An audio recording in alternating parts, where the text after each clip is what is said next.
Hello everyone, welcome back. Study ম্যাথমেটিক্সের প্রত্যেকে স্বাগত জানিয়ে পঞ্চম শ্রেণী থেকে পাঠ 19 পৃষ্ঠা নং 222 ভিডিও পাঠ নং 13 করব। ত্রিভুজের মধ্যে স্থূলকোণ খুঁজি। এখানে যে ত্রিভুজটি দেখতে পাচ্ছি এ বি সি, এগুলোকে শীর্ষবিন্দু বলা হয়। এটা একটা শীর্ষবিন্দু, এখানে একটি শীর্ষবিন্দু, এখানে একটি শীর্ষবিন্দু। এখানে যে চিহ্নটি দেখতে পাচ্ছি এটা হচ্ছে ত্রিভুজ চিহ্ন। তাহলে আমরা যখন পড়ব তখন এভাবে পড়ব, ত্রিভুজ এ বি সি এর এ বি কত সেমি সেটা আমরা স্কেল দিয়ে মেপে দেখব। স্কেলে যে শূন্য দেখতে পাচ্ছি এই শূন্য আমরা এই শীর্ষবিন্দুতে ঠিক মিলিয়ে বসাতে হবে। বসানোর পর এবার 4-এর পরে 0.1, 0.2, 0.3, তাহলে 4.3 সেমি হচ্ছে এ বি। 4.3। ঠিক একইভাবে বিসি যখন মাপবো আমরা শূন্য বরাবর বসিয়ে এটা হচ্ছে 5 সেন্টিমিটার।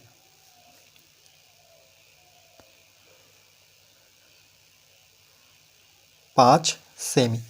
এরপর এসি বাহুর দৈর্ঘ্য মাপবো 7.1, 2, 3, 4, 5, 6, 7, 8। 7.8 সেমি। তাহলে এ বি সেটা হচ্ছে 4.3 সেমি লেখাই আছে। এরপর বিসি সেটা কত? 5 সেমি। এরপর সি সেটা হচ্ছে 7.8 সেমি। ত্রিভুজ, সুতরাং ত্রিভুজ এবিসি এর এবি ও বিসি বাহুর দৈর্ঘ্য, এবি আর বিসি বাহুর দৈর্ঘ্য অসমান। যেহেতু সমান নয়, কারণ বিসি হচ্ছে 5 সেমি, এসি হচ্ছে 4.3।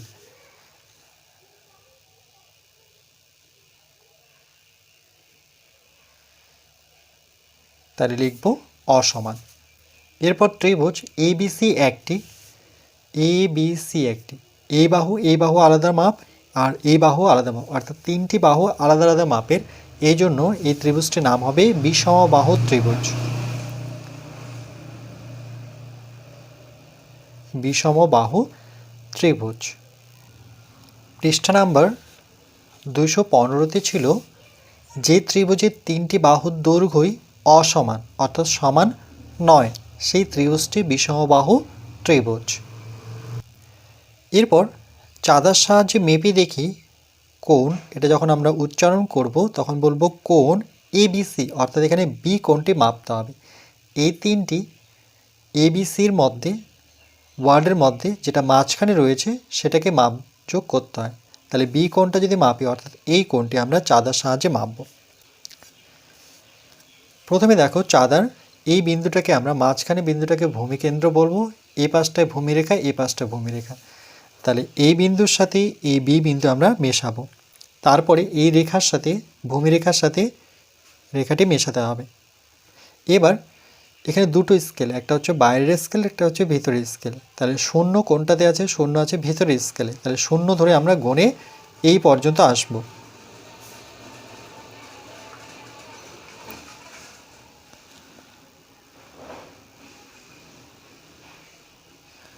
তাহলে 0, 10, 20, 30, 40, 50, 60, 70, 80, 90, 100, আর এখানে কত দেখতে পাচ্ছি? 110। তাহলে এখানে লিখব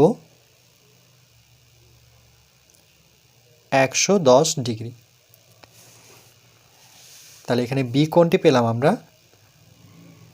110 ডিগ্রি, কিন্তু লিখে দেওয়াই আছে, অর্থাৎ এটাকে আমরা ডিগ্রি বলে থাকি। এরপর কোণ এসিবি, অর্থাৎ সি মাঝখানে আছে, তাহলে সি কোণটি মাপতে হবে, অর্থাৎ এই কোণটি মাপতে হবে। এবার চাঁদাটি আমরা ঘুরিয়ে এই ভূমিরেখা আর ভূমিকেন্দ্র মিশিয়ে বসাবো। এবার এখানে দুটো স্কেল, বাঁ দিক থেকে গেলে উপরের স্কেল নিতে হয়, কারণ উপরের স্কেলে শূন্য আছে, তাহলে শূন্য থেকে হিসেব করতে হয়। শূন্যর পরে 10, 20, 30,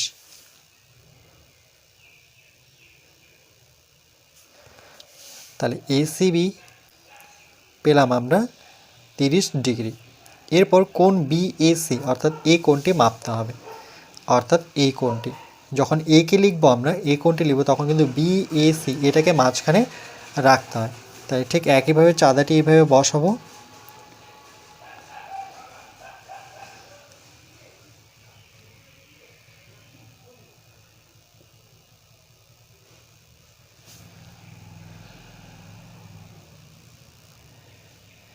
তাহলে এটা হচ্ছে ভূমিরেখা।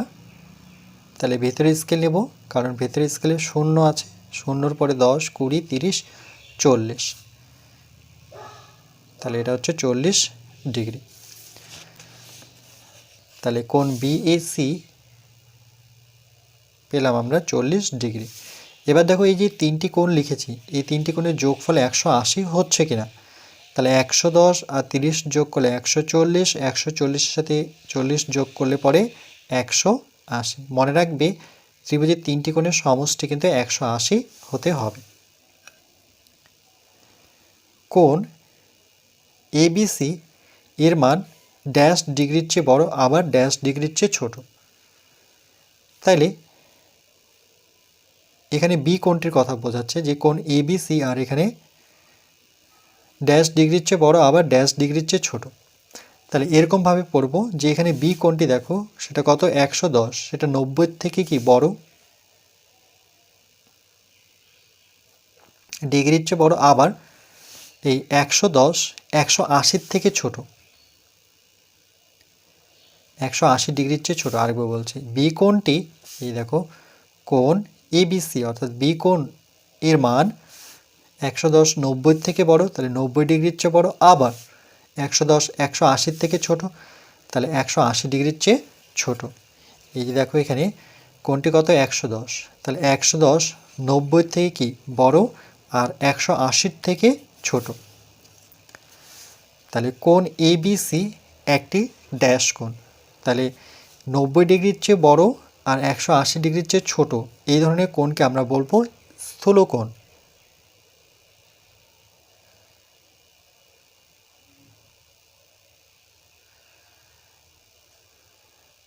স্থূলকোণ আরেকবার বলছি, 90 ডিগ্রির থেকে বড় আর 180 থেকে ছোট, তাহলে এখানে এই কোণটিকে আমরা বলবো স্থূলকোণ।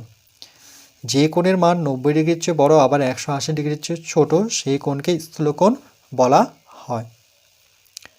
এবার কোণ এবিসি অর্থাৎ বি কোণের মান কত 110, কোণ এসিবি অর্থাৎ সি কোণের মান কত 30, কোণ বিএসি অর্থাৎ বি কোণের মান কত 40। এবার যোগ করলে কত হবে 40 আর 30 যোগ করলে 70, 70-এর সাথে 10 যোগ করলে 80, তাহলে 180 ডিগ্রি। এবার এখানে আরেকটি ত্রিভুজ দেখো এ বি সি, তাহলে এটা ত্রিভুজ চিহ্ন যখন বলবো তাহলে এভাবে বলবো ত্রিভুজ এ বি সি এর এ বি বাহুর আমরা এখানে স্কেল দিয়ে মেপে নেব।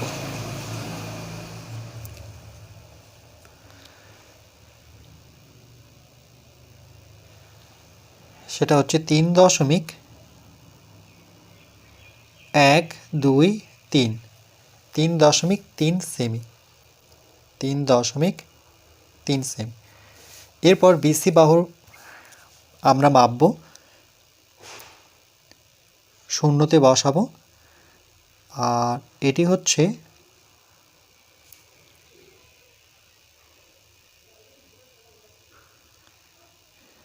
4.1234567 8।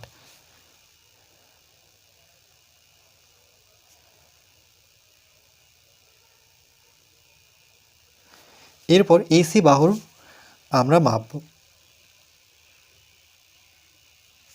এটি হচ্ছে 7.123।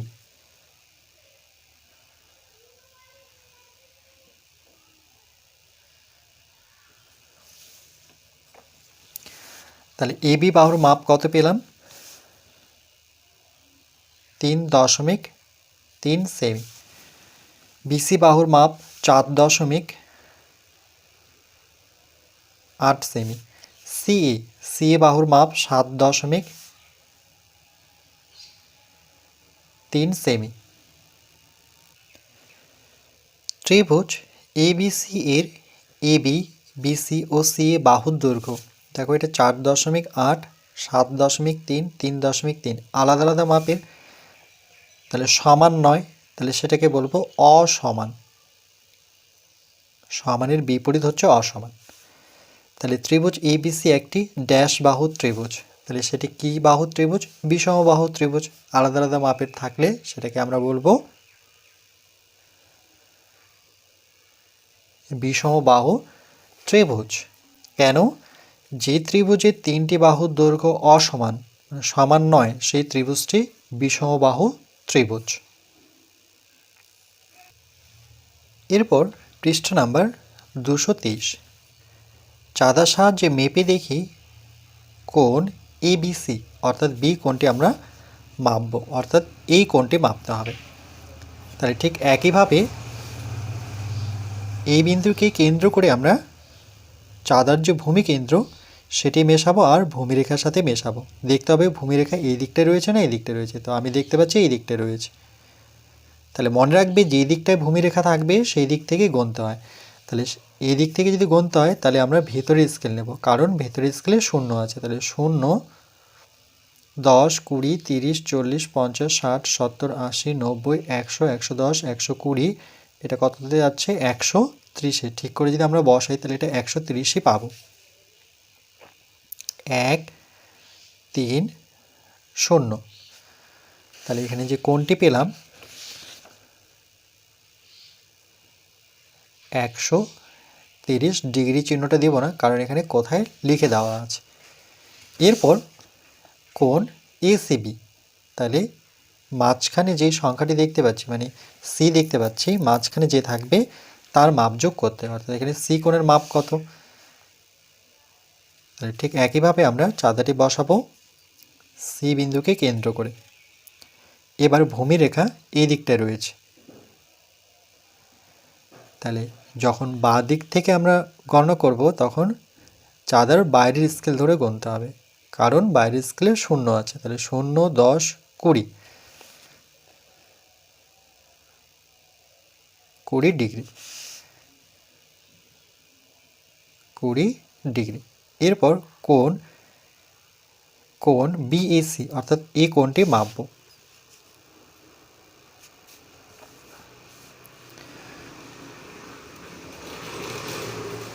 তাহলে যেহেতু ভূমিরেখা এখানে রয়েছে, ভূমিরেখা কোণটাকে ধরবো যেটা 0 বা 180 বরাবর থাকবে। তাহলে ভেতরে স্কেল নেব, 0 যেখানে থাকবে সেই স্কেল ধরে গণনা করতে হবে। তাহলে 0, 10, 20, 30। তাহলে এখানে যে কোণটি পেলাম সেটি হচ্ছে 30 ডিগ্রি। 30 ডিগ্রি। তাহলে কোণ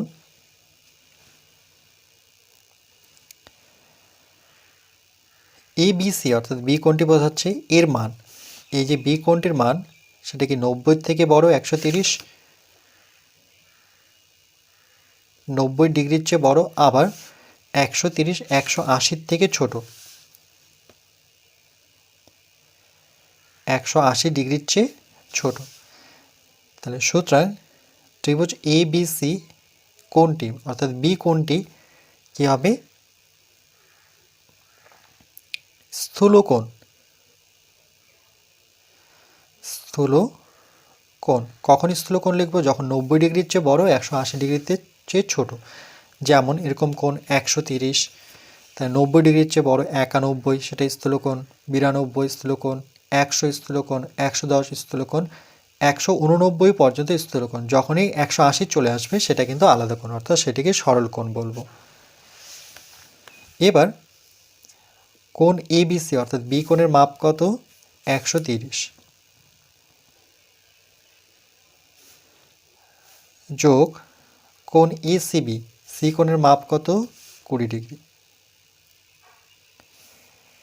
এরপর কোণ বিএসি অর্থাৎ এ কোণের মান কত 30 ডিগ্রি। এবার 30, 40, 50, 50 আর 30 যোগ করলে কত 50, 60, 70, 80, তাহলে 180 ডিগ্রি, 180 ডিগ্রি। এবার দেখো ইম্পর্টেন্ট যেটা আমরা শিখলাম, এটা সংজ্ঞা পেলাম, যে ত্রিভুজের একটি কোণ স্থূলকোণ, একটি কোণ স্থূলকোণ, বাকি দুটো কোণ সূক্ষ্মকোণ, কেন 90 ডিগ্রিতে চেয়ে ছোট, তাহলে একটা কোণ স্থূলকোণ হতে হবে, সেটা 90 আর 180 থেকে 90 থেকে বড়, 180 থেকে ছোট। যে ত্রিভুজের একটি কোণ স্থূলকোণ সেই ত্রিভুজটি হচ্ছে স্থূলকোণী ত্রিভুজ। যে ত্রিভুজের একটি কোণ স্থূলকোণ সেই ত্রিভুজটি স্থূলকোণী ত্রিভুজ। এবার 1 নং ত্রিভুজটি বাহুভেদে,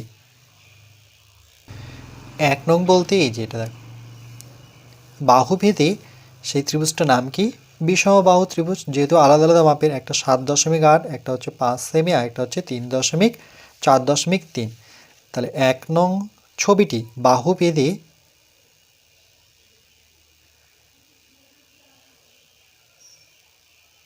বিষমবাহু ত্রিভুজ।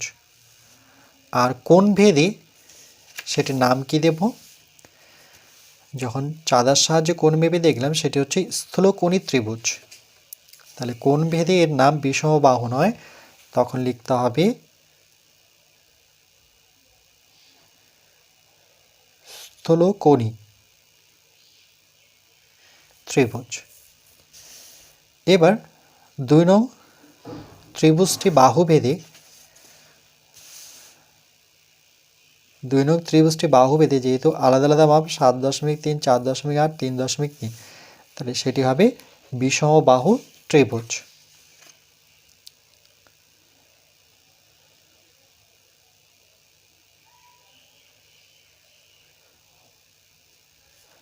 আর কোণ ভেদে ত্রিভুজটির নাম কি হবে, সেটি হবে স্থূলকোণী ত্রিভুজ।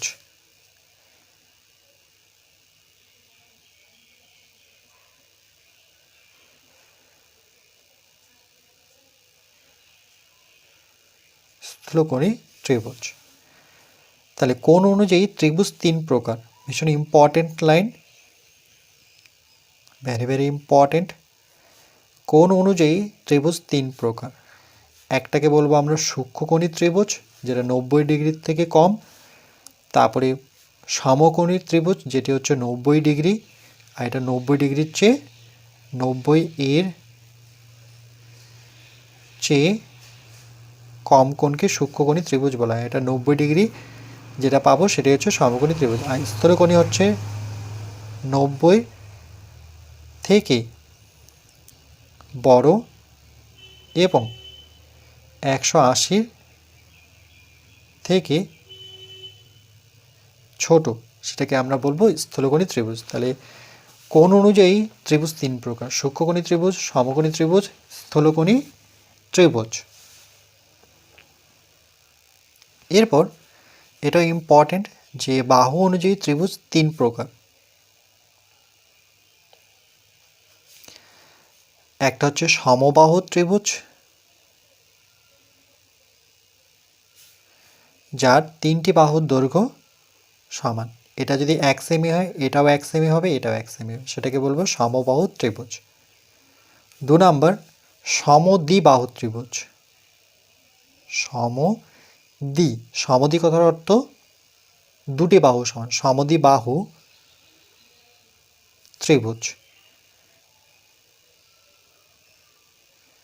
তাহলে এটা যদি 2 সেমি হয়, এটা 2 সেমি হবে, দুটো বাহু সমান, এই বাহুর সাথে এই বাহু, আর এখানে 3টা বাহুই সমান। 3 নাম্বার আরেকটা নাম হয় বিষমবাহু ত্রিভুজ।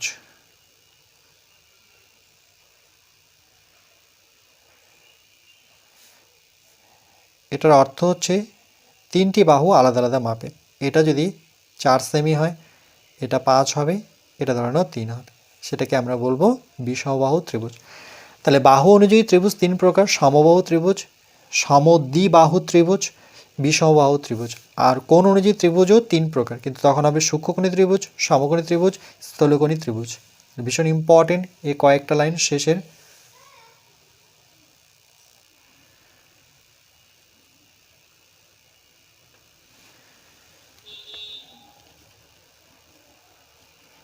এরপর পরবর্তী পাঠ নাম্বার 14তে আমরা পৃষ্ঠা নাম্বার 224 করব।